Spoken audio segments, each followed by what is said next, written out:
라디오 텐텐 기도입니다. 오늘 날마다 죽기로 큐티 본문은 베드로전서 3장 1절에서 7절 말씀입니다.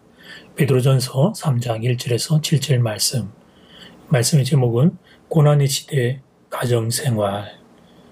두 가지로 먼저 아내의 자세와 남편의 자세로 나누어서 묵상합니다. 첫 번째, 아내의 자세. 본문 당시 로마 사회에서 여성들의 지위는 말이 아니었습니다. 당시 로마에서는 이런 말까지 유행했다고 합니다. 아내를 빌려줄지언정 돈은 빌려줄 수 없다. 그 당시에는 그만큼 여성의 지위가 격화되어 있었습니다. 그런 사회 속에서 더구나 예수 그리스도를 믿으면 핍박을 받는 사회 속에서 불신자의 남편과 살면서 어떻게 가정생활 영위해야 할 것인지 많은 고민이 있었습니다. 이런 상황 가운데 처한 아내들에게 사도 베드로가 주는 첫 번째 권면은 순종입니다. 1절 말씀, 아내들아 이와 같이 자기 남편에게 순종하라. 이는 혹 말씀을 순종하지 않는 자라도 말로 말미암지 않고 그 아내의 행실로 말미암아 구원을 받게 하려 함이니. 요즘 사회적인 어떤 기준으로 놓고 보면 저항하라고 말했을 것 같은데, 그런데 사도 베드로는 다른 말을 합니다. 순종하라고 말합니다. 우리는 베드로전서 2장의 마지막 부분에서 예수 그리스도가 억울한 고난, 부당한 고난을 받으면서도 원망하지 않음을 배웠습니다. 끝까지 아버지 하나님의 뜻에 순종하셨음을 보았습니다. 그 선언에 이어서 오늘 본문 3장 1절은 이렇게 말합니다. 1절의 첫 부분, 아내들아 이와 같이. 여기서 이와 같이는 예수님의 하신 것과 같이입니다. 예수님이 고난을 받으시면서도 성부 하나님의 뜻에 순종하셨던 것처럼 이와 같이 아내들도 남편에게 순종하라고 말하는 것입니다.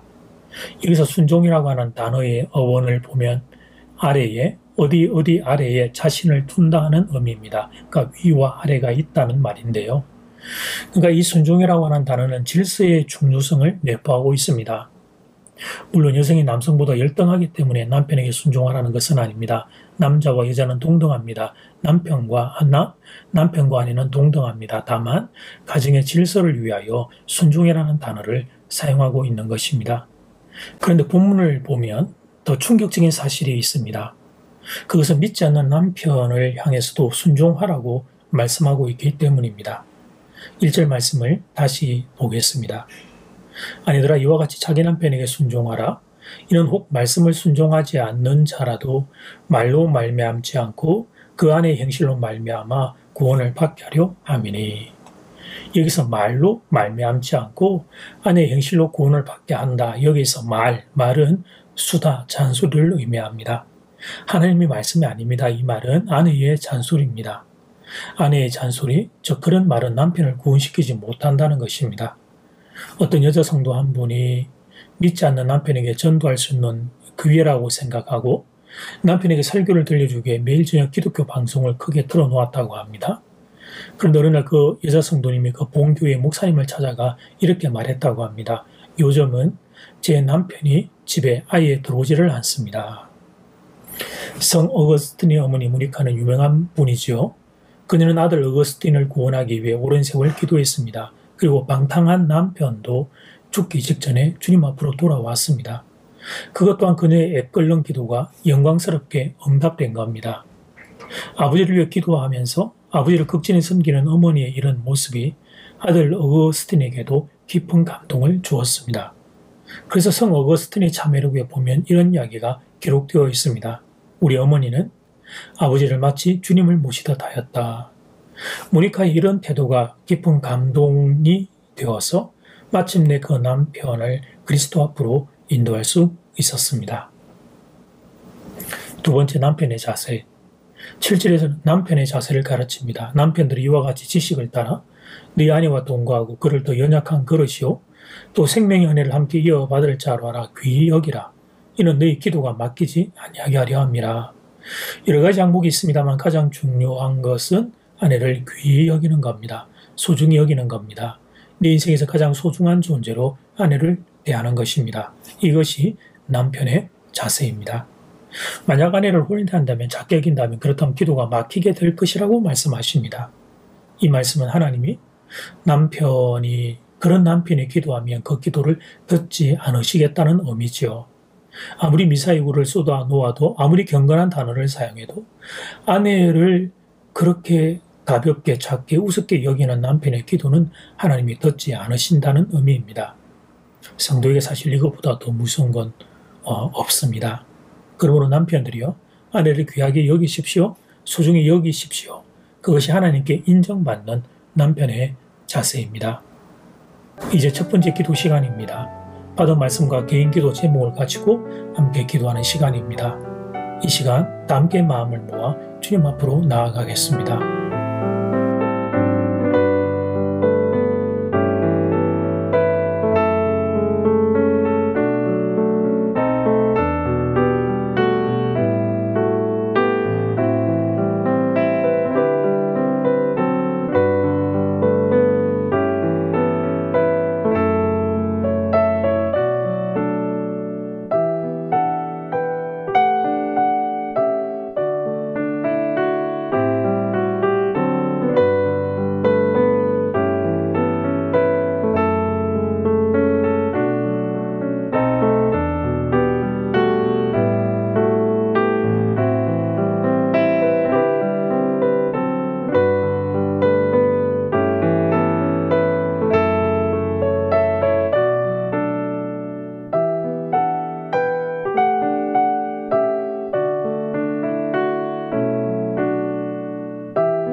이제 두 번째 기도 시간입니다. 예수님이 고난을 받으면서도 성부 하나님에 순종하셨던 것처럼 이와 같이 아내들도 남편에게 순종하라고 말합니다. 가정의 질서를 위해 그리하라고 말씀하십니다. 남편은 아내를 귀히 여기며 소중히 여기는 겁니다. 이것이 남편의 자세입니다. 이 시간 다 함께 마음을 모아 기도드리겠습니다.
하나님 사랑하는 교우들의 가정이 남편과 아내의 자리가 하나님 사랑과 행복이 가득한 자리가 되기를 소원합니다.